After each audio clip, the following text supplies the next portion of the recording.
10वीं वाले सभी प्यारे बच्चे तैयार हो जाइए, क्योंकि अब आ चुका है कल सुबह का पेपर, जो कि आपकी परीक्षा में 101% वेरी मोस्ट साबित होने वाला है। ऐसा पेपर मैं बताऊंगा। देख सकते हैं कल सुबह का पेपर, जो कि आपकी स्क्रीन के सामने है।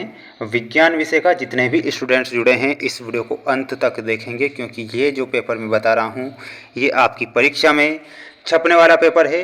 तो जल्दी से आपको चैनल को सब्सक्राइब कर लेना है और बढ़ते हैं क्वेश्चन की ओर। यहाँ पर आपसे पूछा गया है जिसमें सही विकल्प चुनना है, बहुविकल्पीय प्रश्न है और ऐसे क्वेश्चन जो कि आपकी परीक्षा में छपने वाले हैं। निम्न में से कौन सा गुण प्रायः धातुओं के द्वारा प्रदर्शित नहीं किया जाता है, यानी कि धातुओं के द्वारा चमकहीनता प्रदर्शित नहीं किया जाता है। और विद्युत संचालन, ध्वनिक प्रकृति और तन्यता, ये धातुओं के द्वारा जो गुण प्रदर्शित किए जाते हैं, लेकिन चमकहीनता नहीं किया जाता है। पतले तारों में धातुओं के खींचे जा सकने की क्षमता क्या कहलाती है?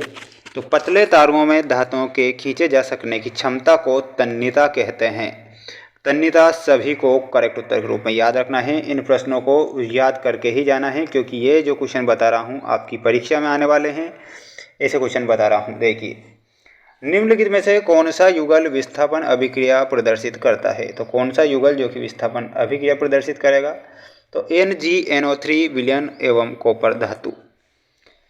लोहे के फ्राइंग पैन को जंग से बचाने के लिए निम्नलिखित में से कौन सी विधि उपयुक्त है, यानी कि जंग से बचाने के लिए हमें क्या करना चाहिए?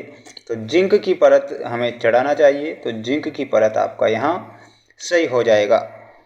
अगला क्वेश्चन यहाँ पर दिया गया है आपकी स्क्रीन के सामने, जिसमें पूछा गया है कोई धातु ऑक्सीजन के साथ अभिक्रिया कर उच्च गलनांक वाला यौगिक निर्मित करती है। यह यौगिक जल में विलय है। यह तत्व क्या हो सकता है? तो इस तत्व में क्या हो सकता है? तो फिफ्थ में आप बताएंगे कैल्शियम। खाद्य पदार्थों के डिब्बों पर जिंक के बजाय टिन का लेप होता है, क्यों? तो इस 6 में आपका सही होगा। टिन की अपेक्षा जिंक अधिक अभिक्रियाशील है। तो ये आपको सही उत्तर के रूप में याद रखना है सभी को। बढ़ते हैं नेक्स्ट क्वेश्चन की ओर। इन क्वेश्चन को याद करके ही जाना है, क्योंकि ये क्वेश्चन काफ़ी महत्वपूर्ण है। द्रव अवस्था में पाई जाने वाली धातु कौन सी है? तो आपको पारा बताना है। सबसे अधिक अभिक्रियाशील धातु कौन सी है? तो Na आपको बताना है। धातुओं द्वारा कौन सा गुण प्रदर्शित नहीं किया जाता है? तो भंगुरता आपको बताना है। ये तीनों ही क्वेश्चन काफ़ी महत्वपूर्ण है। एक 2020 में पूछा गया था, एक 22 में पूछा गया था और एक 23 में भी ये क्वेश्चन आए थे। इस बार भी आएंगे, रिपीटेड क्वेश्चन होते हैं। अब आप देख लीजिए अगला क्वेश्चन, रिक्त स्थानों की पूर्ति कीजिए में। धातु में प्रायः ऊष्मा एवं विद्युत की क्या होती है? तो सुचालक होती है, सुचालक। नेक्स्ट क्वेश्चन दिया गया है आपकी स्क्रीन के सामने, जिसमें पूछा गया है आघात वर्धनीयता एवं तन्यता का प्रमुख गुण है। तो ये किसका प्रमुख गुण है? तो ये यहाँ पर आपको बताना है धातुओं का प्रमुख गुण है। यहाँ पर बताना है धातुओं का प्रमुख गुण।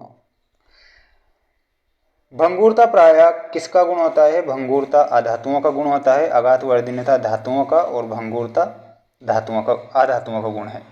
अधातुएं प्रायः विद्युत की क्या होती हैं? तो अचालक होती है, या फिर कुचालक बता सकते हैं, अचालक। अगला है का उपयोग थर्मामीटर एवं बैरोमीटर में किया जाता है। तो किसका उपयोग किया जाता है? पारे का उपयोग। 2 या 2 से अधिक धातुओं के समांगी मिश्रण को मिश्र धातु कहते हैं। क्या कहते हैं? मिश्र धातु। मिश्र धातु आपको ध्यान रखना है सभी को। चैनल पर नए हैं तो सभी को कर लेना है चैनल को सब्सक्राइब, क्योंकि जो क्वेश्चन बता रहा हूँ IMP क्वेश्चन है आपकी परीक्षा के लिए। सोडियम अतिक्रियाशील धातु है, ये आपका सत्य है। 2 धातुओं के समांगी मिश्रण को मिश्र धातु कहते हैं। तो यहाँ पर असत्य बताना है। धातुओं के ऑक्साइड प्रायः क्षार की प्रकृति के होते हैं, ये आपका सही है। और स्टेनलेस स्टील में तांबा मिला होता है, ये आपका सत्य बताना है। अधातुओं के ऑक्साइड प्रायः अम्लीय प्रकृति के होते हैं, तो ये आपका सत्य होगा। स्क्रीनशॉट ले लेना है, साथ में चैनल को सब्सक्राइब कर लेना है। आपके रिजल्ट से रिलेटेड हर अपडेट हम आपको देते रहेंगे और 11वीं के लिए भी बेस्ट कंटेंट उपलब्ध कराते रहेंगे, तो चैनल को सब्सक्राइब कर लेना है।